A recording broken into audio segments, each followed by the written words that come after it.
بسم اللہ الرحمن الرحیم۔ یہ جو ہم نے سلسلہ شروع کیا ہے اس کتاب کا، حضرت مفتی تقی عثمانی صاحب مدد اللہ کے اصلاحی بیانات ہیں، اصلاحی مجالس کے نام سے، اور یہ اسی سلسلے میں ہے کہ تصوف کیا ہے، مجاہدہ کی حقیقت کیا ہے۔ آج کا جو عنوان ہے وہ بھی بہت اہم ہے، جو ہمارے حالات میں اس کی بہت زیادہ جس کی ضرورت پیش آتی رہتی ہے، باہر نکلنے میں بھی، اور ہمارے یہ فون وغیرہ کا جو سسٹم ہے اس کے لحاظ سے بھی، بد نظری اور اس کا علاج۔ تو بد نظری، اس کی جو نقصانات ہیں، ایک تو ہوتا ہے کہ ہم کتب فقہ میں مسائل پڑھ لیتے ہیں اور اس میں لکھا ہوگا کہ مثلاً بد نظری ناجائز ہے، اتنا تو پڑھ لیا، لیکن یہاں پر اب یہ سمجھائیں گے کہ اچھا بد نظری اس کا نقصان کیا ہے اور اس سے بچنے کے لیے ہمیں کیا کوشش کرنی چاہیے، کس طریقے سے کوشش کرنی چاہیے، تو اس انداز سے یہ سمجھاتے ہیں۔ اور یہی ایک بنیادی چیز ہے جو ہم پہلے بھی پڑھتے رہے ہیں کہ کبھی لوگوں کو یہ خیال ہوتا ہے کہ تصوف اور فقہ یہ الگ الگ چیزیں ہیں، دو الگ الگ عنوان ہیں، الگ الگ نام ہیں، ورنہ یہ دونوں ساتھ ساتھ ہی ہیں۔ اس لیے کہ فقہ کا مطلب یہ ہے کہ انہوں نے بتا دیا کہ یہ جائز یا ناجائز، اور اس میں اور زیادہ ذرا گہرائی میں جائیں، تصوف میں اس کے بارے میں بتایا جاتا ہے۔ اصل کے لحاظ سے جو فرق ہے کہ ظاہری اعمال کا جہاں تذکرہ ہوتا ہے اس کو فقہ کہتے ہیں، اور دل کے اعمال کا جہاں تذکرہ ہوتا ہے اس کو تصوف کہا جاتا ہے، لیکن ہیں دونوں ساتھ ساتھ، دونوں شریعت ہی کا حصہ ہے۔ ظاہر ہے قرآن نے کہا ہے کہ ذرو ظاہر الاثم و باطنہ، ظاہری گناہوں کو بھی چھوڑو، باطنی گناہوں کو بھی چھوڑو۔ تو مسئلہ تو یہ ظاہری گناہ کا ہے، بد نظری، لیکن اس کے دل پر ہونے والے نقصانات کیا ہیں اور اس سے بچنے کے لیے کیا طریقہ ہے، چونکہ اس کا تعلق کسی حد تک قلب سے بھی ہے، تو یہ دونوں جگہوں پر اس کا تذکرہ آتا ہے، وہاں مختصر اور یہاں تفصیل سے آتا ہے۔ 5ویں مجلس، بد نظری اور اس کا علاج۔ الحمد للہ رب العالمین والعاقبۃ للمتقین والصلاة والسلام علی رسولہ الکریم وعلی آلہ واصحابہ اجمعین، اما بعد۔ ایک صاحب نے اپنا حال لکھا کہ شہوانی خیالات کا ہر وقت دل پر استیلا رہتا ہے، نامحرموں کو بری نظر سے دیکھنے میں ذرا بھی باک نہیں۔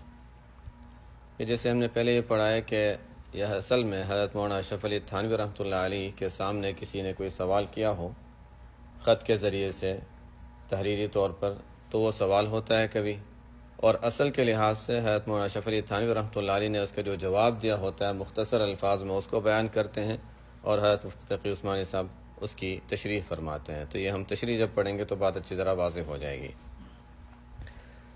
تو کسی صاحب نے اپنا حال یہ لکھا کہ شہوانی خیالات کا ہر وقت دل پر استیلا یعنی غلبہ رہتا ہے، نامحرموں کو بری نظر سے دیکھنے میں ذرا بھی باک نہیں، یعنی انسان بالکل بے احتیاطی جب انسان ہو جاتی ہے، بے پرواہی ہوتی ہے، اس کو کہتے ہیں ذرا بھی باک نہیں۔ تشریح: یہ ایک صاحب نے اپنا حال حضرت والا رحمۃ اللہ علیہ کو لکھ کر بھیجا، اور اصول یہ ہے کہ جب کسی شیخ سے تعلق ہو تو اس کو اپنی ہر بات لکھنی ضروری ہے۔ اگر وہ اس کو چھپائے اور شرمائے تو علاج کیسے ہو؟ جیسے ڈاکٹر اور طبیب سے اپنی بیماری نہیں چھپائی جاتی، اگر بیماری کو چھپائے گا تو علاج کیسے ہوگا؟ اسی طرح جب کسی شیخ سے اصلاحی تعلق ہو تو چاہے کتنی ہی شرمناک بات ہو وہ شیخ پر ظاہر کرے تاکہ اس کا علاج ہو سکے، اور یہ خیال نہ کرے کہ شیخ کو یہ بات لکھوں گا تو اس کی نظر سے میری قدر کم ہو جائے گی، یا اس کے دل میں میرے بارے میں برائی پیدا ہوگی، اور شیخ کے دل میں برائی پیدا ہونا مرید کے لیے نقصان دہ ہوتا ہے۔ یاد رکھیے، جب اللہ تعالیٰ کسی سے اصلاح کا کام لیتے ہیں تو اس کو اپنی مخلوق پر رحمت اور شفقت عطا فرما دیتے ہیں۔ اگر کوئی شخص بری سے بری عادت بھی شیخ کو لکھتا ہے تو شیخ کے دل میں اس کی طرف سے برائی پیدا نہیں ہوتی، بلکہ شیخ کے دل میں رحم، ترس اور شفقت پیدا ہوتی ہے۔ جیسے ماں باپ کو دیکھا ہوگا، اگر ان کی اولاد میں کوئی بچہ بیمار یا معذور ہو تو ماں باپ کو تندرست بچے پر اتنی شفقت اور محبت نہیں ہوتی جتنی معذور اور اپاہج بچے پر ہوتی ہے۔ ساری دنیا اس بچے سے گھن کر رہی ہے، لیکن ماں باپ اس پر فدا ہیں اور اس کی خدمت میں لگے ہوئے ہیں، اس کا پیشاب پاخانہ صاف کر رہے ہیں۔ اسی طرح شیخ کو بری بات لکھنے سے یہ مت محسوس کرو، یہ مت سوچو کہ شیخ بدزن ہوگا، شیخ کا بدزن ہونا میرے حق میں نقصان دہ ہوگا، بلکہ ایسے مرید سے اور زیادہ محبت اور شفقت پیدا ہوتی ہے، اس کی طرف اور زیادہ توجہ ہوتی ہے۔ بعض اوقات اہل علم کو ایک اشکال ہوتا ہے، وہ یہ کہ حدیث شریف میں ہے کہ کوئی شخص اپنا عیب اور اپنا گناہ دوسرے پر ظاہر نہ کرے کہ میں نے فلاں وقت فلاں گناہ کیا تھا، یا میں فلاں گناہ میں مبتلا ہوں، یا فلاں باطنی بیماری میں مبتلا ہوں۔ اس کا اظہار دوسرے سے نہیں کرنا چاہیے، ہاں اللہ تعالیٰ سے کرنا چاہیے کہ یا اللہ میں اس گناہ میں مبتلا ہوں، مجھے اس گناہ سے نکال دیجیے۔ تحکیم الامت رحمۃ اللہ علیہ نے اس حدیث کی تشریح میں فرمایا، یہ حکم غیر مربی کے لیے ہے، یعنی اپنے گناہ اور اپنی باطنی بیماریوں کا اظہار ہر کس و ناکس پر نہ کرے، بلکہ وہ شخص جس مربی کی تربیت میں ہے اس پر ضرور ہے کہ اس کا اظہار کرے۔ وہ اظہار اس حدیث کی نہیں میں داخل نہیں ہے۔ جیسے کسی انسان کے سامنے کشف عورت جائز نہیں، ستر کھولنا جائز نہیں ہے، لیکن طبیب ڈاکٹر کے سامنے ستر کھولنا ضرورت کے وقت جائز ہے۔ اگر آپ کسی طبیب کے پاس علاج کے لیے گئے اور بیماری جسم کے اس حصے میں ہے جس کو چھپانا واجب ہے، یہ بیماری تو کسی اور حصے میں ہے لیکن طبیب کے لیے علاج کی ضرورت کے لیے اس حصے کو دیکھنا ضروری ہے، تو اس طبیب کے سامنے ستر کا کھولنا جائز ہے، اس لیے کہ علاج اس پر موقوف ہے۔ اسی طرح اپنے گناہ کا اظہار کسی دوسرے پر کرنا جائز نہیں کہ میں نے فلاں گناہ کیا تھا، بلکہ اس گناہ کو چھپاؤ، اس لیے کہ وہ گناہ گندگی ہے، اس پر پردہ ڈال دو اور اللہ تعالیٰ سے توبہ استغفار کرو، خواہ مخواہ اس کا اظہار اور افشا نہ کرو۔ لیکن مربی اور شیخ کے سامنے اس کا اظہار ضروری ہے تاکہ اس بیماری کا علاج اور اس کا ازالہ ہو سکے۔ لہذا جس کسی سے تربیت کا تعلق ہو، چاہے وہ ضابطے کا شیخ ہو یا ضابطے کا شیخ تو نہ ہو بلکہ استاد ہو اور اس کو اپنا مربی بنا رکھا ہو، یا باپ ہو اور وہ باپ بیٹے کی تربیت کر رہا ہو، اس کے سامنے اپنی بیماری کا اظہار اس حدیث کی ممانعات میں داخل نہیں۔ اس اصول کے تحت ایک صاحب نے حیات والا کو لکھا کہ شہوانی خیالات کا ہر وقت دل پر استیلا رہتا ہے، نامحرموں کو بری نظر سے دیکھنے میں ذرا بھی باک نہیں۔ مطلب یہ تھا کہ بد نظری میں مبتلا ہوں، کیا علاج کروں؟ چونکہ اس گناہ میں بکثرت ابتلا ہوتا ہے، اس لیے حیات والا کا یہ جواب بڑا جامع اور سب کے لیے مفید ہے۔ چنانچہ جواب میں ارشاد فرمایا، یہ شر ایسا ہے کہ اپنے اثر سے تمام طاعات کے انوارات کو تاریک کر دیتا ہے۔ یہ شر ایسا ہے کہ اپنے اثر سے تمام طاعات کے انوارات کو تاریک کر دیتا ہے، اس لیے اس کا علاج اہتمام سے کرنا چاہیے۔ اور ظاہر ہے کہ یہ مادہ خلقی ہے، بس وہ شر نہیں، بلکہ اس میں بہت سی مصالح ہیں۔ البتہ اس مادے کے اقتضاء پر عمل کرنا یہ شر ہے، اور وہ اختیاری ہے، اور اختیاری کی ضد بھی اختیاری ہے۔ بس فعل سے رکنا اختیاری ٹھہرا، اس میں کوئی معذوری نہیں۔ بس ہمت کیجئے، یہی اس کا جواب ہے۔ چندے تکلف ہوگا، پھر عادت ہو جائے گی، پھر لذت اور فرحت ہوگی۔ یہ تو ہے تھانوی رحمۃ اللہ علیہ کا مختصر جواب ہے، آگے اس کی تشریح ہے۔ جب آدمی کسی بیماری میں مبتلا ہو تو پہلے اس بیماری کی کیفیت، اس کی شدت، اس کے اثرات کا ادراک اور احساس کریں، پھر اس بیماری کے علاج کی فکر ہوگی۔ لیکن اگر بیماری کے بارے میں معلوم ہی نہیں کہ یہ بیماری کیسی شدید ہے تو پھر اس کا علاج کیا کرے گا؟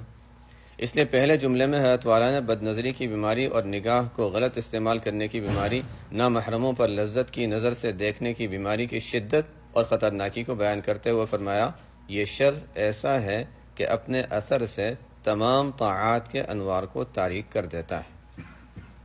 اس سے آپ اس گناہ کی شدت میں اندازہ لگائیں۔ آپ نے نمازیں بھی پڑھی، تہجد پڑھے، تراویح بھی پڑھی، ذکر بھی کیا، تسبیحات بھی پڑھی، ان طاعات اور عبادات سے جو نور اور برکات حاصل ہوئی تھیں وہ سب اس ایک شر کی وجہ سے تاریک ہو جاتی ہیں، اور ان تمام طاعات کا نور، حلاوت، فائدہ رخصت ہو جاتا ہے۔ اللہ بچائے۔ طاعت کا فائدہ یہ ہے کہ انسان ایک طاعت کے بعد دوسری طاعت کی طرف بڑھتا ہے، دوسری طاعت تیسری طاعت کی طرف لے جاتی ہے، اور آدمی ترقی کرتا چلا جاتا ہے۔ لیکن جب طاعت کا نور نہیں ہوتا تو وہ طاعت بے حلاوت ہو جاتی ہے، اس کے فوائد میں کمی ہو جاتی ہے۔ ہم لوگ تو طاعت کے نور اور اس کی حلاوت سے بھی واقف نہیں، تو اس کے سلب ہونے کا کہاں احساس ہوگا؟ جس کو پہلے نور اور حلاوت حاصل ہو تو اس کو پھر اس کے سلب ہونے کے بارے میں پتہ چلے کہ وہ نور اب سلب ہو چکا۔ ہمارے مزاجوں کے خراب ہونے کی وجہ سے ہمیں طاعت کے نور کا مطلب بھی معلوم نہیں۔ جو اللہ والے ہوتے ہیں ان کو نور کا ادراک ہوتا ہے۔ چنانچہ حضرت مولانا محمد یعقوب صاحب نانوتوی رحمۃ اللہ علیہ کا واقعہ لکھا ہے کہ ایک روز کسی دعوت میں چلے گئے، وہاں کھانا کھا لیا۔ یہ معلوم نہیں تھا کہ جن کے ہاں دعوت ہے ان کی آمدنی حرام کی ہے، بس ایک مسلمان نے دعوت دی، چلے گئے۔ بعد میں پتہ چلا کہ ان کی آمدنی کچھ مشکوک ہے۔ فرمایا کرتے تھے کہ اس دعوت کا یہ اثر تھا کہ کافی عرصے تک اس کھانے کی ظلمت قلب میں محسوس ہوتی رہی، وہ اس طرح کہ دل میں کافی عرصے تک فاسد خیالات آتے رہے، ناجائز کاموں کی طرف طبیعت کا میلان ہوتا رہا۔ بہرحال جن اللہ والوں کے قلوب مجلہ اور مصفہ ہوتے ہیں، ان کی قلوب پر ذرا سا دبہ بھی لگ جائے تو ان کو یہ محسوس ہوتا ہے کہ قیامت آ گئی۔ چونکہ ہم لوگوں کے ذوق اور مزاج خراب ہو گئے ہیں، اس لیے نہ طاعت کے نور اور لذت کا ہم کو ادراک ہوتا ہے اور نہ ہی اس کے سلب ہونے کا ادراک ہوتا ہے۔ پہلی بات یہ ہے کہ جس دن کوئی شخص بد نظری کے گناہ میں مبتلا ہوگا، اس دن اس کی طاعات میں نور نہیں ہوگا، اس طاعت کے دنیاوی فوائد اس کو حاصل نہیں ہوں گے۔ اس لیے حضرت نے آگے فرمایا کہ اس لیے اس کا علاج اہتمام سے کرنا چاہیے۔ پھر علاج کے بارے میں فرمایا کہ ظاہر ہے کہ یہ مادہ خلقی ہے، بس وہ شر نہیں، یعنی یہ شہوت اور نفسانی خواہش کا دل میں پیدا ہونا یہ بذات خود شر نہیں ہے، کیونکہ یہ خلقی یعنی پیدائشی اور فطری ہے۔ کوئی انسان اس مادے سے خالی نہیں، بلکہ اس مادے سے انسان کا خالی ہونا عیب ہے، لہٰذا اپنی ذات میں یہ شر نہیں، بلکہ اس میں بہت سی مصالح ہیں، کیونکہ اس کی بنیاد پر توالد تناسل قائم ہے، عالم کا نظام اس پر قائم ہے۔ اگر یہ مادہ نہ ہو تو عالم کا نظام فنا ہو جائے گا۔ البتہ اس مادے کے ناجائز اقتضاء پر عمل کرنا، ناجائز تقاضے پر عمل کرنا یہ شر اور برا ہے۔ یعنی مادہ خود شر نہیں اور خود طبیعت میں میلان اور خواہش کا پیدا ہونا کوئی برائی نہیں، لیکن اس کے ناجائز تقاضے پر عمل کرنا یہ شر ہے، اور اس کے جائز تقاضے پر عمل کرنا شر نہیں بلکہ خیر محض ہے۔ حدیث شریف میں ہے کہ ایک شخص اپنے گھر میں داخل ہوا اور اپنی بیوی کو محبت کی نگاہ سے دیکھا، اور بیوی نے شوہر کو محبت کی نگاہ سے دیکھا، تو اللہ تعالیٰ دونوں کو رحمت کی نگاہ سے دیکھتے ہیں اور اس پر اجر و ثواب عطا فرماتے ہیں۔ لہذا اس مادے کے جائز استعمال پر تو ثواب ملتا ہے۔ اس لیے نہ مادہ بذات خود شر ہے اور نہ ہی اس مادے کو صحیح جگہ پر استعمال کرنا شر ہے بلکہ خیر ہے، لیکن صرف اس مادے کا غلط جگہ استعمال کرنا، اس مادے کے غلط تقاضے پر عمل کرنا یہ شر ہے، اور وہ عمل کرنا اختیاری ہے۔ اختیاری کی ضد بھی اختیاری ہے، بس فعل سے رکنا بھی اختیاری ٹھہرا، اس میں کوئی معذوری نہیں۔ بس ہمت کیجئے، یہی اس کا جواب ہے۔ چند تکلف ہوگا، پھر عادت ہو جائے گی، پھر لذت اور فرحت حاصل ہو جائے گی۔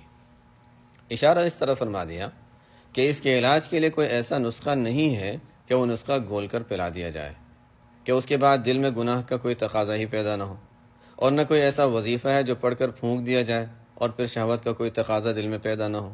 ایسا نہیں ہوگا، بلکہ بتا دیا کہ یہ مادہ بذات خود شر نہیں ہے اور اس کے جائز تقاضے پر عمل کرنا بھی شر نہیں ہے۔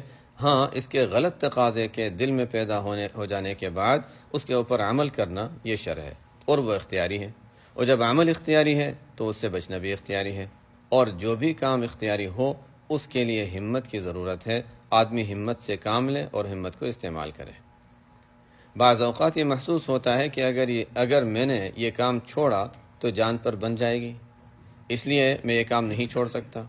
یعنی یہ کام عقلی اعتبار سے تو بے شک اختیاری ہے، لیکن عملی زندگی میں آ کر دیکھو تو یہ معاملہ غیر اختیاری معلوم ہوتا ہے، اس لیے کہ اس کام کو چھوڑنے سے مجھ پر قیامت آ جاتی ہے، پہاڑ ٹوٹ پڑتا ہے، لہذا یہ کیسے کہہ دیا جائے کہ یہ کام اختیاری ہے؟ بات دراصل یہ ہے کہ جتنے بھی افعال اختیاری ہوتے ہیں ان کا شدید تقاضا ہونا اور ان کے چھوڑنے پر شدید تکلیف کا مرتب ہونا، یہ سب چیزیں اضافی ہیں، حقیقی نہیں ہیں۔ لہٰذا ایک شخص کی نسبت سے کم ہوگی، دوسرے شخص کی نسبت سے زیادہ ہوگی۔ ایک شخص کو ایک کام کے چھوڑنے میں بڑی تکلیف ہو رہی ہے، دوسرے شخص کو کم تکلیف ہو رہی ہے، تیسرے کو اور کم ہو رہی ہے، چوتھے کو اور کم ہو رہی ہے۔ لہذا کسی فعل کا اختیاری اور غیر اختیاری ہونا یہ حقیقی ہے، اور اس اختیاری فعل کے چھوڑنے پر تکلیف کا شدید ہونا اضافی ہے، جو افراد کے اعتبار سے اور لوگوں کے اعتبار سے مختلف ہوتا رہتا ہے۔ اس لیے ایک آدمی خود اس فعل کے چھوڑنے کو اپنے حق میں شدید بنا لیتا ہے، دوسرا آدمی اس فعل کو اپنے حق میں خفیف بنا لیتا ہے، ہلکا بنا لیتا ہے۔ اگر ایک کام کو بار بار کر کے تم اپنے آپ کو اس کا عادی بنا لو گے تو عادی بنانے کے نتیجے میں اس کا چھوڑنا بہت دشوار ہو جائے گا۔ لہذا فی نفسی ہی چھوڑنا دشوار نہیں تھا، لیکن اپنے اختیاری عمل سے عادت ڈال ڈال کر اس کو اپنے حق میں مشکل بنا دیا، اور جب اس کام کو چھوڑنا مشکل بنا دیا تو اب یہ کہہ دیا کہ اس کا چھوڑنا غیر اختیاری ہے۔ ارے بھائی، جس طرح تم نے عادت بنا کر مشکل بنایا تھا، اسی طرح عادت ڈال کر چھوڑ بھی سکتے ہو۔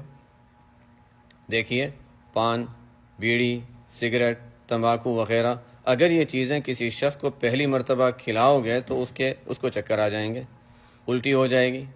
اگر اس سے کہا جائے کہ آئندہ مت کھانا، وہ کہے گا کہ میں توبہ کرتا ہوں، آئندہ نہیں کھاؤں گا، اسی دن چھوڑنے کو تیار ہو جائے گا، بلکہ کھانے کے مقابلے میں چھوڑنا زیادہ آسان ہوگا۔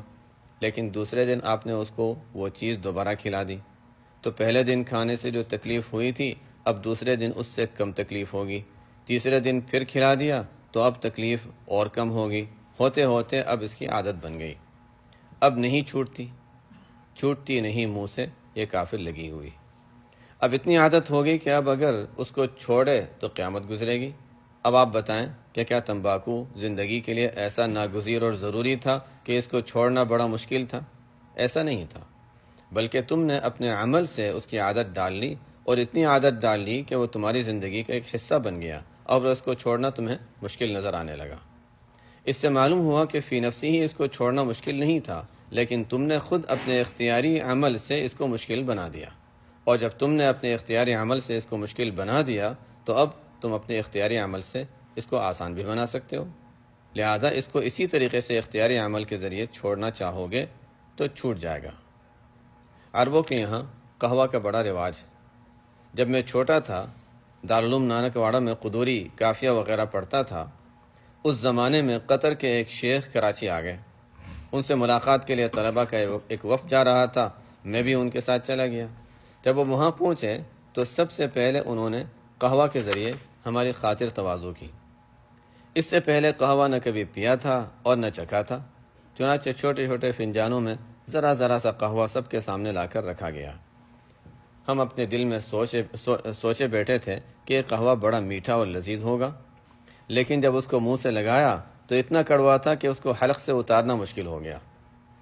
مجھے یاد ہے کہ اس وقت میرے سر میں درد ہو گیا، اور یہ سمجھ میں نہیں آ رہا تھا کہ اس ایک گھونٹ کو کس طرح اگلیں یا کس طرح اس کو نگلیں۔ میں سوچنے لگا کہ یا اللہ، یہ عرب لوگ تو یہ قہوہ ہر وقت پیتے رہتے ہیں اور ہمارے تو حلق سے بھی نہیں اتر رہا ہے۔ بہرحال پہلی مرتبہ اس وقت قہوہ پیا، پھر رفتہ رفتہ عربوں کے ساتھ اٹھنا بیٹھنا شروع ہوا تو وہاں یہ قہوہ ہر وقت چلتا ہی تھا۔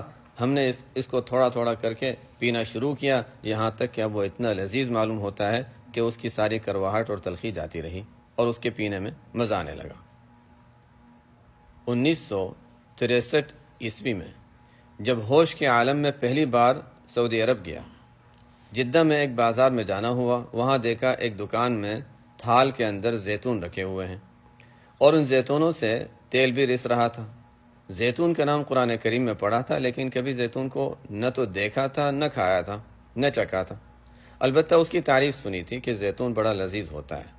اب دماغ میں یہ بات تھی کہ یہ زیتون میٹھا ہوگا، دیکھنے میں بھی ایسا لگتا تھا کہ یہ زیتون میٹھا ہوگا، چنانچہ زیتون خریدا اور میٹھا سمجھ کر منہ میں رکھا، لیکن جیسے ہی منہ میں رکھا تو کڑوا ہونے کی وجہ سے اس کو نگلنا مشکل ہو گیا، لیکن پھر رفتہ رفتہ اس کو کھاتے کھاتے عادت ہو گئی اور اب اتنا لذیذ معلوم ہونے لگا کہ کوئی حد و حساب نہیں۔ بہرحال یہ کہنا کہ فلاں عادت کو چھوڑنا منطقی اعتبار سے تو اختیاری ہے، لیکن حقیقت میں وہ ہمارے اختیار سے باہر ہے۔ دراصل وہ ہمارے اختیار سے اس لیے باہر ہو رہی ہے کہ ہم نے خود اپنے عمل سے اس کی عادت ڈال لی، اور اب اس عادت کہ پڑ جانے کے نتیجے میں ایسا محسوس ہونے لگا کہ اس کو چھوڑنا بہت مشکل ہے، لیکن جب تم ایک مرتبہ چھوڑنے کا ارادہ کر لو گے اور عزم و ہمت کر لو گے تو وہ عادت اس طرح چھوٹ جائے گی کہ پھر یاد بھی نہیں آئے گی۔ اس لیے حضرت تھانوی رحمۃ اللہ علیہ فرماتے ہیں کہ یہ مت سمجھو کہ اس کام کو چھوڑنا غیر اختیاری ہے، بلکہ اختیاری ہے، البتہ صرف ہمت کی ضرورت ہے۔ ہمت کو استعمال کر کے پختہ ارادہ کر لو کہ مجھے یہ چیز چھوڑنی ہے، چاہے اس کے نتیجے میں میرے دل پہ آرے چل جائیں، چاہے میرے اوپر پہاڑ ٹوٹ جائیں، لیکن میں اس کام کو چھوڑوں گا۔ اس طرح کرنے سے چند روز تکلیف ہوگی، دقت ہوگی، پھر رفتہ رفتہ عادت ختم ہو جائے گی۔ اس کے بعد پھر کبھی اس کام کا دل میں تقاضا بھی ہوگا تو اس وقت بچنا دشوار نہیں ہوگا، بلکہ پھر اس کام سے بچنے میں ایسی لذت اور فرحت حاصل ہوگی کہ اس کے مقابلے میں اس کام کے کرنے کی لذت اور فرحت ہیچ ہو جائے گی۔ حضرت والا رحمۃ اللہ علیہ نے اس کی ایک خوبصورت مثال دی ہے۔ جیسے ایک آدمی کے جسم پر خارش ہو رہی ہو تو اس کو کھجانے میں بڑا مزہ آتا ہے۔ چنانچہ یہ مقولہ مشہور ہے کہ دنیا میں دو کاموں میں مزہ آتا ہے، ایک کھاج میں اور ایک راج میں، یعنی ایک کھجانے میں اور دوسرا حکومت کرنے میں بڑا مزہ ہے۔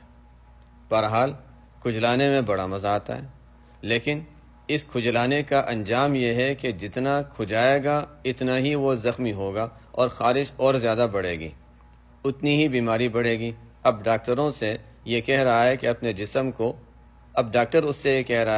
جسم کو مت کھجاؤ، اس سے تمہاری بیماری اور زیادہ ہوگی۔ وہ کہتا ہے کہ رکنا میرے اختیار سے باہر ہے۔ ڈاکٹر کہتا ہے دیکھو تمہاری صحت اس پر موقوف ہے کہ کھجاؤ مت۔ اب وہ بیمار ڈاکٹر کے کہنے پر رکتا ہے، لیکن رکنے میں اس کو بڑی تکلیف ہوتی ہے، مشقت اور دقت ہو رہی ہے، کھجلی اٹھ رہی ہے، طبیعت کھجلی کرنے کو چاہ رہی ہے، مگر اس نے زبردستی اپنے آپ کو روک لیا۔ اب شروع میں اس کو بڑی تکلیف ہوئی، لیکن جب وہ مسلسل رکتا رہا تو رفتہ رفتہ اس کو عادت ہو گئی۔ اب خارش سے رکنے میں دقت اور پریشانی نہیں ہو رہی، یہاں تک کہ جب نہ کھجانے کے نتیجے میں بیماری دور ہو گئی اور خارش ہی ختم ہو گئی تو اب صحت حاصل ہو گئی۔ اور صحت کی یہ لذت اس خارش کرنے کی لذت کے سامنے ہیچ ہے، اس کی کوئی حقیقت نہیں، کیونکہ کھجانے میں جو لذت آ رہی تھی وہ جھوٹی لذت اور جھوٹا مزہ تھا۔ اب صحت کی جو لذت ہے اور فرحت ہے وہ حقیقی لذت اور مزہ ہے۔ اسی طرح بد نگاہی کے نتیجے میں جو لذت حاصل ہو رہی ہے وہ خارش والی لذت ہے۔ اس کو چھوڑنے سے تکلیف ضرور ہوگی، لیکن ایک مرتبہ تکلیف اٹھانے کے بعد جب انسان چھوڑنے کا عادی ہو جائے گا اور اس کی نگاہ پاکیزہ ہو جائے گی اور اس کو عفت اور عصمت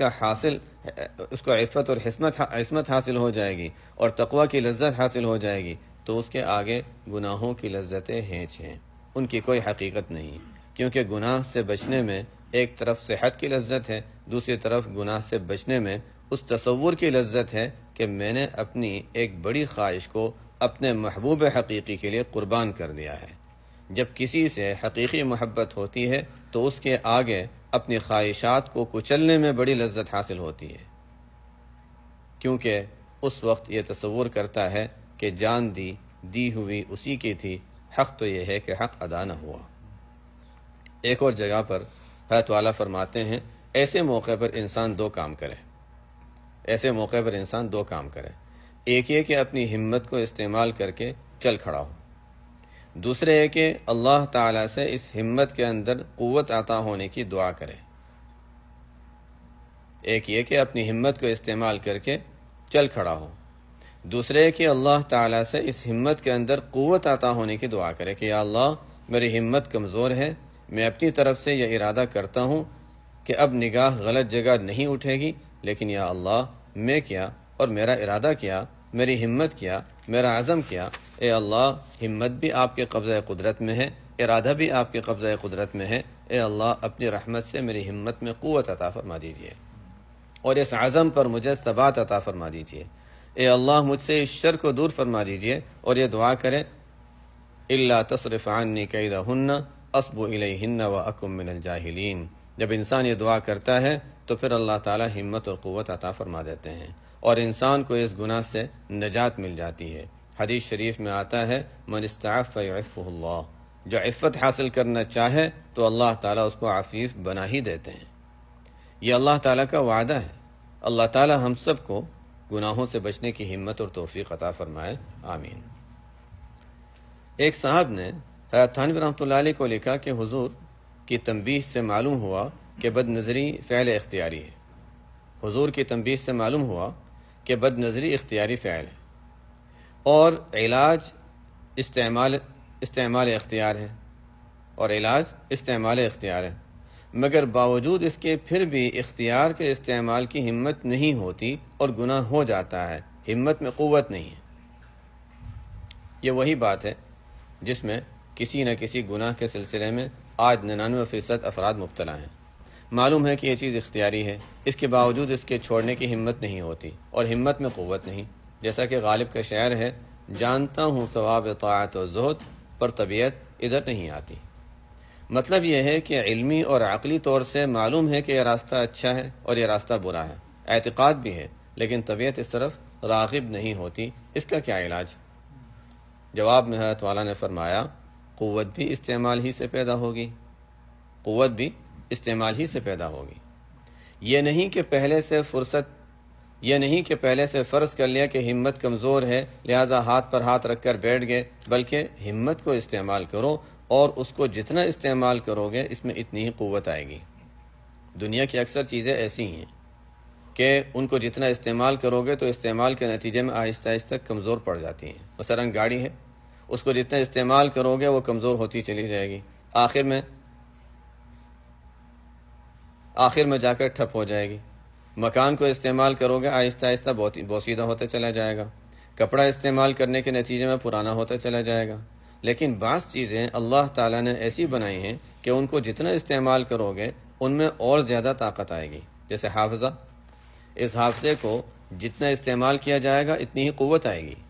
کوئی یہ نہ سوچے کہ اگر میں نے قرآن حفظ کر لیا تو پھر میری دوسری چیزیں یاد کرنے کی گنجائش نہیں رہے گی، ایسا نہیں ہے، بلکہ اس کے اندر اور قوت پیدا ہوگی۔ اسی طرح ہمت بھی ایسی چیز ہے کہ اس کو انسان جتنا استعمال کرے گا اتنی قوت پیدا ہوگی اور اللہ تعالیٰ اس میں مزید طاقت پیدا فرمائیں گے۔ ایک صاحب نے حضرت والا کو لکھا کہ مجھ میں اس قدر حسن پسندی ہے کہ معمولی اشیاء کو بھی نہایت قرینے سے اور خوش ترتیبی سے رکھتا ہوں، اور حسن صورت کی طرف بھی بے حد کشش ہے۔ حضرت والا کہ اس کا جواب عربی میں لکھا حضرت والا رحمۃ اللہ علیہ نے اس کا جواب عربی میں لکھا، اس سے پتہ چلا کہ وہ صاحب عالم ہوں گے۔ چنانچہ لکھا ہے، جس کا ترجمہ ہے، جو حالت آپ نے لکھی ہے اس کا کچھ حصہ تو خیر ہے، وہ یہ کہ اللہ تعالیٰ نے تمہیں اچھی چیز کی طرف رغبت عطا فرمائی ہے اور اس کا حق ادا کرنے کی توفیق ہوتی ہے تو اس پر اللہ تعالیٰ کا شکر ادا کرو، اور کچھ حصہ شر ہے، وہ ہے حسن صورت کی طرف میلان، جس کا دیکھنا جائز نہیں، تو اس پر صبر کرو اور اپنی نگاہ کو نیچے رکھو، اگرچہ اس میں اتنی تکلیف ہو کہ جان نکلتی محسوس ہوتی ہو، کیونکہ اللہ تعالیٰ بھی بڑے غیرت مند ہیں۔ اللہ تعالیٰ کو اس بات سے بڑی غیرت آتی ہے کہ بندہ ایسی چیز کو دیکھے جس کے دیکھنے کو اللہ تعالیٰ نے حرام کیا ہے۔ جب تمہارے اندر حسن پسندی ہے اور حسن اچھا لگتا ہے اور حسن سے محبت ہے تو پھر حسن کا جو کمال ہے وہ تو اللہ تعالیٰ جل شانہ کے پاس ہے اور وہی محبوب اکبر ہیں۔ پھر ان دنیا کے معمولی حسن کے مناظر اس محبوب اکبر کو ناراض کرنا، پھر اس دنیا کے معمولی حسن کی خاطر اس محبوب اکبر کو ناراض کرنا کیسی غیرت کی بات ہے، اس سے بچو۔ ایک صاحب نے حضرت والا کو لکھا، شیطان یہ سمجھاتا ہے کہ اللہ تعالیٰ اگر ان مرغوب صورتوں پر جائز شرعی قبضہ دے دے تو اس وقت کیا کرو گے؟ جائز قبضہ سمجھ کر حظ کا خیال کرو اور حظ حاصل کرو، حرام کاری کا خیال مت کرو۔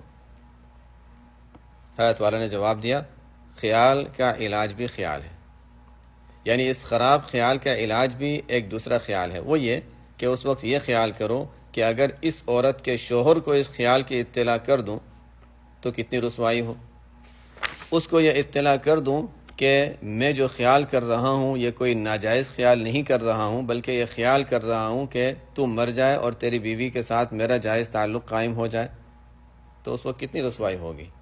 تو اللہ تعالیٰ تو بے کہے ہی اس خیال پر مطلع ہیں۔ کتنی شرم کی بات ہے کہ وہ اس ارادے کو دیکھ رہے ہیں، نیز اس سلسلے میں عقوبت جہنم کو مستحضر کر کے اس سے الگ ہو جائے، یا نفس سے یہ کہے کہ جس طرح تو مجھے دوسری عورتوں کے حظ حاصل کرنے کو کہتا ہے، اسی طرح اگر کوئی شخص میری بیوی سے حظ حاصل کرے اور مجھ کو اس کا علم ہو جائے تو میں کیا کروں گا؟ ظاہر ہے کہ مارنے پر تیار ہو جاؤں گا۔ اسی طرح کیا دوسروں کو غیرت نہ ہوگی کہ اگر ان کو خبر ہو جائے تو وہ بھی مجھے مار ڈالیں اور ہر طرح کے ضرر پہنچانے پر آمادہ ہو جائیں، پھر جہنم کا نقشہ پیش کر لے۔ علاوہ اس کے شیطان کی وہ تعویلات ایسی ہیں کہ کوئی شخص سچ مچ کسی عورت سے زنا کرنے لگے اور یہ سوچ لے کہ اگر اس پر جائز قدرت ہو تو اس طرح مقاربت کر لوں، اس کے حرام ہونے میں کوئی شبہ نہیں۔ یہی حکم زنا بالقلب کا ہے۔ حضرت والا نے جواب میں یہ جو فرمایا ہے کہ آدمی یہ سوچے کہ میری بیوی، میری بہن، میری بیٹی کے بارے میں اگر کوئی دوسرا شخص اس طرح کی بات سوچے تو مجھے غیرت آئے گی یا نہیں، اور میں مارنے کے لیے تیار ہو جاؤں گا یا نہیں، یہ بات حدیث سے ماخوذ ہے۔ مجمع الزوائد میں حدیث ہے کہ ایک صاحب حضور اقدس صلی اللہ علیہ وسلم کی خدمت میں آئے، آ کر عرض کیا کہ یا رسول اللہ، میں آپ کے ہر حکم پر عمل کرنے کو تیار ہوں، لیکن ایک اجازت مانگتا ہوں، وہ یہ کہ مجھے زنا سے صبر نہیں ہوتا، آپ مجھے زنا کی اجازت دے دیں۔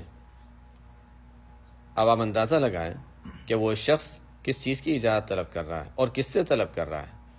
سرکار دو عالم صلی اللہ علیہ وسلم نے اس کو قریب بلایا اور اس کے کندھے پر ہاتھ رکھا اور فرمایا، یہ بتاؤ، یہ زنا تم جس عورت کے ساتھ کرنا چاہتے ہو وہ عورت کسی کی ماں ہوگی، کسی کی بہن ہوگی، کسی کی بیٹی ہوگی، کسی کی خالہ ہوگی۔ اگر دوسرا کوئی شخص یہی عمل تمہاری بہن کے ساتھ کرنا چاہے تو کیا تم پسند کرو گے؟ اس نے جواب دیا، نہیں یا رسول اللہ۔ کوئی تمہاری بیٹی کے ساتھ یہ عمل کرنا چاہے تو تم پسند کرو گے؟ اس نے جواب دیا، نہیں یا رسول اللہ۔ کوئی تمہاری بیوی کے ساتھ یہ عمل کرنا چاہے تو تم پسند کرو گے؟ یا تمہاری خالہ کے ساتھ یہ عمل کرنا چاہے تو تم پسند کرو گے؟ اس نے کہا، نہیں یا رسول اللہ۔ پھر فرمایا کہ جب دوسروں کے اس عمل کو تم گوارا نہیں کر سکتے تو اس عمل کے نتیجے میں اور اس عمل کے نتیجے میں تمہیں تکلیف پہنچتی ہے تو پھر وہی کام تم دوسروں کی خواتین کے ساتھ کرنا چاہتے ہو، کیا ان کو تکلیف نہیں ہوگی؟ کیا وہ لوگ اس کو گوارا کر لیں گے؟ وہ صاحب کہتے ہیں کہ جب میں حضور اقدس صلی اللہ علیہ وسلم کی خدمت میں آیا تھا اس وقت میں یہ سوچ رہا تھا کہ مسلمان ہونے میں سب سے بڑی رکاوٹ میرے لیے زنا کو چھوڑنا ہے، لیکن حضور اقدس صلی اللہ علیہ وسلم کی باتیں سن کر میرے دل میں اس عمل کی ایسی نفرت ہو گئی کہ پھر اس عمل کی طرف میلان، رجحان ختم ہو گیا۔ ایک صاحب نے یہ پوچھا کہ بعض مقامات ایسے ہوتے ہیں جہاں مردوں کو عورتوں سے واسطہ پڑتا ہے، مثلا زنانہ اشیاء کی خرید و فروخت کرنے والے دکاندار، زیورات کے تاجر، ہسپتال کے ڈاکٹر اور ملازم وغیرہ، ایسے مواقع پر بد نگاہی سے بچنے کے طریقے پر روشنی ڈالیں تو بڑی عنایت ہوگی۔ یہ حضرات واقعتاً سب سے زیادہ مشکل میں گرے رہتے ہیں، کیونکہ ہر وقت خواتین سے سابقہ پڑتا ہے، جس کی وجہ سے بچنا آسان نہیں ہوتا، لیکن اللہ تعالیٰ نے انسان کو کوئی ایسا حکم نہیں دیا جس پر عمل کرنا ناممکن ہو۔ پہلی بات تو یہ سمجھ لیں کہ عورت کو دیکھنا اور اس کے چہرے پر نظر ڈالنا بذات خود فی نفسی ہی کوئی گناہ نہیں ہے، بلکہ یہ اس وقت گناہ ہوتا ہے جب لذت لینے کی نیت سے نظر ڈالے یا اس وقت عملاً التزاز ہو رہا ہو، اس وقت نظر ڈالنا حرام ہوتا ہے۔ یہی وجہ ہے کہ اگر کسی عمل کے دوران کسی عورت سے بات چیت کرنے کی ضرورت پیش آ گئی اور اس بات چیت کے دوران نہ لذت لینے کا قصد ہے نہ عملاً التزاز ہوا تو اس حد تک عورت کو دیکھنا حرام نہیں ہے، لیکن چونکہ اس کا معلوم کرنا مشکل ہے کہ کہاں لذت کا قصد ہے اور کہاں لذت کا قصد نہیں ہے، کہ کہاں عملاً التزاز ہو رہا ہے کہاں نہیں ہو رہا، اس لیے یہ کہہ دیا گیا کہ عورت کو دیکھو ہی مت۔ اسی وجہ سے قرآن کریم نے بھی غض بصر کا حکم دیا، یعنی نگاہ نیچے رکھنے کا، اس لیے کہ تم کہاں کہاں یہ امتیاز کرتے رہو گے کہ التزاز ہو رہا ہے یا نہیں ہو رہا، اور کہاں قصد لذت ہے اور کہاں نہیں۔ لہذا آسان راستہ یہی ہے کہ نظر ہی مت ڈالو۔ اب جن مردوں کو بکثرت خواتین سے واسطہ پڑتا ہے ان کے لیے سب سے پہلا حکم یہ ہے، غض بصر سے کام لیں، یعنی نگاہ نیچے رکھنے سے کام لیں، اس لیے کہ یہ ضروری نہیں کہ خواتین سے معاملہ کرتے وقت ان کی طرف نظر بھی اٹھائے جائے، بہت سے لوگوں کو میں نے خود دیکھا ہے کہ وہ ایسے مواقع پر کام کرتے ہیں مگر ان کی نگاہ نہیں اٹھتی بلکہ نگاہ نیچی رہتی ہے اور کام کرتے رہتے ہیں۔ اگر بالفرض کہیں نظر اٹھانے کی ضرورت پیش آ ہی جائے تو اس نظر کو التزاز سے محفوظ رکھیں اور اللہ تعالیٰ سے دعا کریں کہ یا اللہ میری حفاظت فرمائیے، اور اگر نظر پڑتے وقت کچھ قصد لذت ہو جائے تو فوراً استغفار کرے اور توبہ کرے۔ ہمارے حضرت ڈاکٹر عبدالحی صاحب قدس اللہ سرہ ہومیوپیتھک ڈاکٹر تھے اور مطب چلاتے تھے۔ حیات تھانوی رحمۃ اللہ علیہ کو بتا کر یہ مطب شروع کیا تھا۔ پہلے تو وکالت کیا کرتے تھے، جب مطب شروع کیا تو وہاں مرد بھی آنے لگے، عورتیں بھی آنے لگیں۔ حیات فرماتے تھے کہ ابتدا میں بعض اوقات علاج کے لیے میں گھر پر ہی چلا جاتا تھا۔ ایک مرتبہ مجھے ایک گھر میں علاج کے لیے بلایا گیا، وہاں ایک خاتون بیمار تھی۔ جب میں وہاں پہنچا تو دیکھا کہ اس خاتون کے لباس بھی پوری طرح ساتر نہیں ہے۔ میں بڑا پریشان ہوا کہ یا اللہ میں کس مصیبت میں پھنس گیا، پتہ نہیں کیا ہو گیا، پتہ نہیں کیا ہوگا۔ بہرحال اللہ تعالیٰ نے حفاظت فرمائی۔ بعد میں نے حضرت تھانوی رحمۃ اللہ علیہ کو خط لکھا کہ حضرت میں پہلے وکالت کیا کرتا تھا، اس میں دوسرے قسم کا فتنہ تھا، اور اس ڈاکٹری میں اور قسم کا فتنہ ہے، خواتین سے ہر وقت واسطہ پڑتا ہے، میں کیا کروں؟ جواب میں حیات والا نے 2 جملے لکھا، آپ اللہ تعالیٰ سے دعا کر کے اپنی نگاہ اور دل کی حفاظت کیجیے۔ میں بھی دعا کرتا ہوں، آپ اللہ تعالیٰ سے دعا کر کے اپنی نگاہ اور دل کی حفاظت کیجیے، میں بھی دعا کرتا ہوں۔ حضرت فرماتے ہیں کہ جب یہ خط آیا تو میں نے اللہ تعالیٰ سے دعا کی اور پھر مطب میں بیٹھا۔ اس کا نتیجہ یہ ہوا کہ وہ دن ہے اور آج کا دن ہے میرا دل اس معاملے میں پتھر ہو گیا۔ حضرت والا فرماتے ہیں کہ میں نے نگاہ کی حفاظت اس طرح کی کہ میں نے سوچا کہ یہ غض بصر کرنا یعنی نگاہ نیچے رکھنا، جب عورت سامنے آ جائے تو نگاہ نیچی کرنا یہ بڑا مشکل کام ہے، اس لیے میں نے سوچا کہ اس کی عادت کیوں نہ ڈال لی جائے کہ سامنے چاہے مرد ہو یا عورت ہو نگاہ نیچی ہی کر کے بات کی جائے۔ چنانچہ میں نے اس کی عادت مہینوں مشق کی کہ سامنے مرد ہو یا عورت نگاہ اٹھا کر دیکھا ہی نہیں۔ جب بھی کسی سے بات کی نگاہ نیچی کر کے بات کی۔ اس کا نتیجہ یہ ہوا کہ اب مجھے پتہ ہی نہیں چلتا کہ سامنے مرد ہے یا عورت، بوڑھا ہے یا جوان، ہمارا تو ایک ہی طریقہ ہے، نگاہ نیچی رہے۔ بات دراصل یہ ہے کہ جب آدمی ان چیزوں میں مبتلا ہوتا ہے تو اس کو بچنا بڑا مشکل معلوم ہوتا ہے، لیکن جب اللہ تعالیٰ انسان کو ایسے حالات میں مبتلا فرماتے ہیں تو پھر آسانی بھی پیدا فرما دیتے ہیں۔ یہ نہیں ہو سکتا کہ وہ بندے کو بے یار و مددگار چھوڑ دیں۔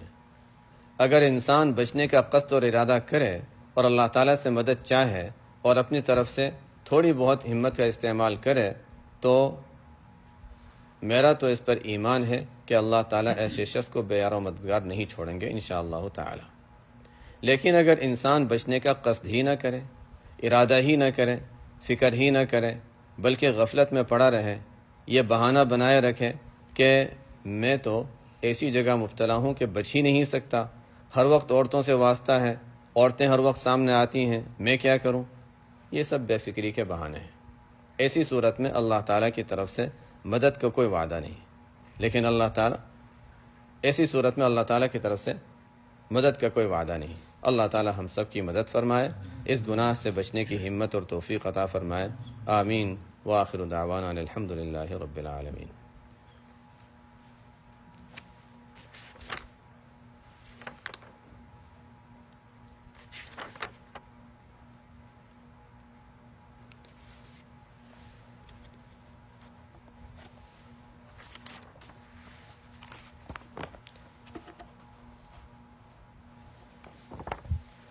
آگے نیا عنوان شروع ہو رہا ہے تو اس کو یہیں روک دیتے ہیں۔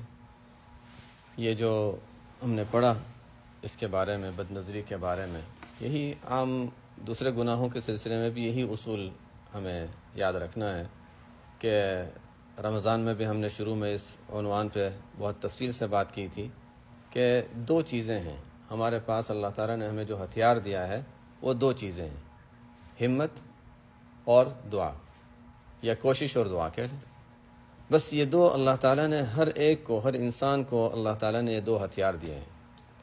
اس کا ہم اسلامی ماحول میں اور دینی ماحول میں دیکھتے ہیں تو اس لحاظ سے ہم بات کر رہے ہیں، ورنہ باہر بھی اگر ہم دیکھیں دنیاوی ماحول میں بھی اور دنیاوی حالات میں انسان بزنس کرنا چاہتا ہے کتنی محنتوں سے گزرتا ہے، کسی کام میں لگنا چاہتا ہے کتنی محنتوں سے گزرتا ہے۔ اور یہ دو چیزیں جہاں بھی انسان استعمال کرے، دینی معاملات میں ہو یا دنیاوی معاملات میں ہو، کوشش اور ہمت اور ساتھ ساتھ میں دعا کرتا رہے، اس لیے کہ مسبب الاسباب دینے والی ذات اللہ تعالیٰ کی ہے، تو مانگنا وہاں سے ہے، اور انسان کے کرنے سے کچھ ہوتا نہیں، لیکن اللہ تعالیٰ کا حکم یہ ہے کہ کوشش کرنی ہے، کوشش کے بغیر نہیں ملے گا۔ تو کوشش کرنا ہمارا کام ہے، مانگنا اللہ تعالیٰ سے۔ یہ دو کام انسان کر لے تو جیسے یہ بتایا گیا کہ پھر اللہ تعالیٰ کا وعدہ ہے کہ پھر جو ادعونی استجب لکم، جب مجھ سے دعا مانگو گے تو پھر میں دعا قبول کروں گا۔ تو جہاں بھی ہم کسی بھی کام میں، کسی بھی برائی میں مبتلا ہوں یا کوئی بھی نیکی میں آگے بڑھنا چاہیں اور ہمت نہیں ہوتی اور ہم یہ سمجھتے ہیں کہ ہمارے لیے تو مشکل ہے، جن کو اللہ تعالیٰ نے اچھے ماحول میں رکھا ہے وہ اس سے بچ سکتے ہیں، ہمارے لیے وہ ماحول نہیں ہے، اور بہت سے ہیں جو چاہتے ہیں لیکن بس یہی سوچ کر کہ نہیں ہمیں وہ ماحول نہیں مل رہا، ہمیں ماحول مل جائے گا پھر ہم ٹھیک ہو جائیں گے، تو اس کا انتظار نہ کریں کہ جب ماحول ملے گا تب ٹھیک ہو جائیں گے، بلکہ نہیں، یا اللہ اسی ماحول میں رہتے ہوئے، اسی حالت میں رہتے ہوئے مجھے تو اس گناہ سے نکلنا ہے، جو بھی ہو جائے مجھے نکلنا ہے۔ اس کے لیے بس دو کام کرنے ہیں، ہمت اور اللہ تعالیٰ کے سامنے دعا۔ یہ دو چیزیں انسان کرتا رہے۔ واقعہ مشہور ہے قرآن کریم میں، حضرت مریم علیہ السلام اخیری وقت، ولادت کا وقت قریب آیا، ایک تو قوم کی طرف سے پریشانی تھی کہ لوگ کیا کہیں گے کہ حمل کہاں سے ٹھہر گیا، اور لوگوں کے طانے کا خوف تھا، پریشان ہو کر اکیلی چلے گئیں۔ ولادت کے وقت کسی کی ضرورت ہوتی ہے، کوئی پاس ہو، کوئی بھی پاس نہیں، ایک تو کوئی مدد کرنے والا نہیں، دوسری پریشانی یہ تھی کہ بچے کو میں لوگوں کے سامنے کیسے لے کر، ایک جو ماں کی ایک پریشانی ہوتی ہے، اور خاص طور پہ ان پر جو پریشانی گزر رہی تھی کہ لوگ کیا کہیں گے کہ یہ تنہائی میں عبادت کرتی تھی، حمل کہاں سے آ گیا۔ اب اس پریشانی میں جاتی ہیں، اللہ تعالیٰ نے انتظامات کر دیے کہ اچھا ایک دور جگہ چلی گئیں، درخت تھا وہاں ٹیک لگا لی، اب کھانے کی ضرورت ہے، پینے کی ضرورت ہے، انتظامات اللہ تعالیٰ نے اپنے ذمہ لیے ہیں۔ وما من دابۃ فی الارض الا علی اللہ رزقها، روزی اللہ کے ذمہ ہے، لیکن کوشش انسان کے ذمہ ہے، یہ بھی ضروری ہے۔ قرآن نے خاص طور پہ، حالانکہ واقعے کی پوری تفصیلات قرآن نہیں بیان کرتا، خاص طور پہ یہ جملہ بیان کیا کہ اللہ تعالیٰ کی طرف سے حکم یہ آیا ہے مریم علیہ السلام کو کہ ایک کھجور کا درخت ہے، اس کو ہلانا پڑے گا، وَهُزِّي إِلَيْكِ بِجِذْعِ النَّخْلَةِ، اس کھجور کے درخت کو ہلانا ہوگا، ہلاؤ گی تو کھجوریں گریں گی۔ حالانکہ اچھے طاقتور لوگ کھجور کے درخت کو ہلائیں گے تو کھجوریں گرتی نہیں اس سے، اس لیے کہ وہ درخت ہلتا ہی نہیں، لیکن چونکہ اختیار اتنا ہی تھا کہ اتنی کوشش کر لیں، تو ان کو کہا کہ اتنا کر لو، بس اتنا کر لو تو اللہ تعالیٰ کی طرف سے انتظام ہوگا کہ اچھا کھجوریں گریں گی۔ باقی وہاں نہر تھی، اس میں وہ بیچاری کیا کر سکتی تھی کہ نہر کا پانی خشک ہو چکا، اللہ تعالیٰ نے وہ جاری کر دیا۔ جہاں انسان کی کوشش کو دخل نہیں، وہ اللہ تعالیٰ خود ہی انتظامات فرما دیتے ہیں۔ جہاں کوشش ہو سکتی ہے، جتنی ہو سکتی ہے کر لے جائے، یہی ہمیں حکم ہے، کوشش اور دعا۔ یہ دو چیزیں ہر موقع پر ہمارے لیے ایک ہتھیار ہیں۔ حضرت شیخ الہند رحمۃ اللہ علیہ کا واقعہ یاد آتا ہے۔ شیخ الہند مولانا محمود حسن دیوبندی رحمۃ اللہ علیہ، استاد الکل حضرت مولانا اشرف علی تھانوی رحمۃ اللہ علیہ کے بھی استاد تھے، تو وہ ان کو ایک عرصے کے لیے جیل میں رہنا پڑا تھا، مشہور واقعہ ہے، بہت مفصل ہے، جیل میں رہنا پڑا تھا۔ جمعہ کا وقت ہوتا تھا، اور ہمیشہ سے ہم سب میں اللہ تعالیٰ نے ایک مسلمان میں رکھا ہے کہ جمعہ کا اہتمام بہت زیادہ ہے۔ جمعہ کا جب دن ہوتا، جمعہ کا وقت ہوتا، اس سے پہلے وہ غسل کرتے، اچھے کپڑے پہنتے، تیار ہوتے، اور تیار ہو کر جیل کے دروازے تک جاتے تھے، کہتے تھے یا اللہ میرے اختیار میں اتنا تھا، میں نے یہ کر لیا، میرے اختیار میں اتنا تھا، میں نے یہ کر لیا۔ کسی نے پوچھا بھی کہ آپ یہ کیوں کرتے ہیں؟ فرمایا کہ اللہ تعالیٰ کا حکم ہے، جمعہ کے لیے جانے کا حکم، میں نے میرے اختیار سے کر لیا، یہاں تک اللہ باقی ثواب دینا اللہ تعالیٰ کا کام ہے، کیونکہ مقصد تو وہاں کچھ کرنا نہیں، مقصد تو فضیلت حاصل کرنا ہے۔ اور اس پر کیا فضیلت حاصل ہوتی ہوگی جب انسان کو، یعنی ظاہر ہے کہ ہم تو یہ سوچ کر کے اچھا جمعہ کے لیے پہنچنا ہے اور کوشش کر کے انسان پہنچ جاتا ہے، لیکن جب انسان کو پتہ ہے کہ میں پہنچ نہیں سکوں گا، لیکن اللہ تعالیٰ کا حکم پورا کرنے کے لیے یہاں تک کر لیا، تو ظاہر ہے اس پر کیا اجر و ثواب اور کیا فضیلت ملتی ہوگی۔ یہی بہرحال ہمارے لیے ایک بنیادی اصول ہے کہ کوشش اور دعا، یہ دو چیزیں انسان کی زندگی میں اللہ تعالیٰ نے بہترین، بہت زیادہ قوی ہتھیار ہمیں دیے ہوئے ہیں. ظاہر ہے نظر نہ آنے والے ہتھیار ہیں، لیکن یہ دو چیزیں اگر استعمال کر لیں تو ہر موقع پر کسی بھی گناہ سے بچنے میں یہ ہمارے لیے بڑا فائدہ مند ہے. اور یہ جو شروع میں آیا تھا کہ بد نظری سے طاعت کے انوار ختم ہو جاتے ہیں، یہ بہت اہم چیز ہے. جیسے انہوں نے تو بتایا کہ ہمیں محسوس نہیں ہوتا، اور واقعی ایسا ہی ہے کہ ہمیں محسوس نہیں ہوتا، لیکن ہم اس کو علامات سے پہچان سکتے ہیں. بعض ایسی علامات ہوتی ہیں. کبھی ایسا ہوتا ہے کہ ہمارے کچھ نفل اعمال ہوتے ہیں وہ چھوٹنے لگ جاتے ہیں، وہ کسی شاید کوئی گناہ کا اثر ہوگا. کبھی ایسا ہوتا ہے کہ ہمیں کوئی عبادت میں جس کی عادت تھی وہ چھوٹنے لگ گئی. کبھی ایسا ہوتا ہے کہ جماعت چھوٹنے لگ گئی، کوئی نماز قضا ہو گئی. کبھی کبھی ہوتا ہے، اور ہمیشہ نہیں، لیکن کبھی اس کا یہ اثر ہوتا ہے ہمارے پیچھے کسی گناہ کا. اسی وجہ سے کہا جاتا ہے کہ انسان سے جب کوئی عمل چھوٹ جائے، کوئی معمول تھا وہ چھوٹ گیا یا کوئی گناہ ہو گیا، تو فوراً توبہ استغفار کر لے، تاکہ ایسا نہ ہو کہ وہ گناہ کا اثر انسان کو آگے اس کی وجہ سے اور نقصانات اٹھانے پڑیں. اور کبھی ایسا ہوتا ہے کہ ٹھیک ہے جو اعمال تھے وہ بھی جاری رہے، انسان نے سوچا اچھا وہ غلطی ہو گئی، جو اعمال تھے وہ بھی جاری رہے، سب کچھ ہو رہا ہے، لیکن اس میں جو توجہ، جو دھیان، جو اس میں جو انسان کو جو خشوع کسی درجے میں حاصل تھا، اس میں بھی کمی آ جاتی ہے. یہ کہ انسان کر رہا ہے لیکن بس دل نہیں لگ رہا اور زبردستی کر رہا ہے، تو عبادات کی لذت کبھی ختم ہو جاتی ہے، کبھی عبادات ہی چھوٹنے لگ جاتی ہیں. یہ تمام اثرات ظاہر ہوتے ہیں کب؟ جبکہ کسی گناہ کی وجہ سے انسان کے دل سے وہ طاعت کا نور ختم ہو جاتا ہے. تو بہرحال ہمارے لیے وہ یہ ہمت اور دعا، اور اگر کوئی غلطی ہو جائے تو توبہ استغفار، یہ ہمارے لیے بنیادی چیزیں ہیں. اور ان چیزوں کے ساتھ انسان گزرتا رہے تو یہ زندگی کے لمحات گزارنے ہیں کہ بس چلتا رہے. جیسے پہلے بھی آیا کہ انسان گرتا ہے اٹھتا ہے، گرتا ہے اٹھتا ہے، تو زندگی کا حصہ ہے. بس یہ کہ مایوس نہ ہو جائے، ہمت اور دعا کو ساتھ رکھے، کہیں غلطی ہو جائے توبہ استغفار کرے، آگے بڑھتا رہے. اللہ تعالی ہمیں ان چیزوں پر عمل کی بھی توفیق عطا فرمائے، اور ہر طرح کے گناہوں سے اللہ تعالی حفاظت فرمائے. سبحانک اللہم و بحمدک، اشہد ان لا الہ الا انت، استغفرک و اتوب الیک.